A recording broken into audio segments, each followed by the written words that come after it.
the Lord. Listen, Abram's journey was not without adversaries. Winston Churchill said this: you have enemies? He asked the question, you have enemies? Good. That means you stood up for something sometime in your life. I heard Bishop Tony Miller once said this: if you don't have any enemies, you better go out and find some. If you don't have any enemies, go out and find some. Now listen, if you don't have any enemies, I got plenty I can share with you. I got plenty that I can send your way. Hallelujah. Many times adversity is a road to promotion and advancement.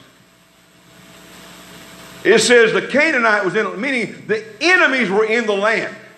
God led him to this place and he was surrounded by enemies. Listen, if you are going to get engaged in the kingdom work of Jesus Christ, you might as well look for it at some point, somewhere, an enemy is going to pop his head up.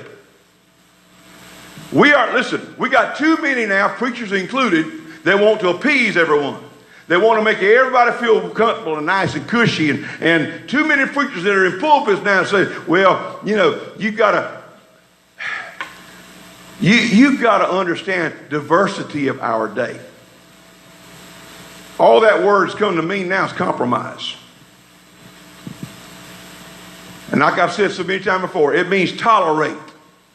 Well, you've got to tolerate. We're living in an age of diversity, and there's different people, different ways to God, and different paths to God, and all these things. And so you just got to be a little kinder and a little easier going, and don't be so dogmatic, and don't be so intolerant and all these things. Like I say 100,000 times before already, I believe, I'm going to be as intolerant as what Jesus was.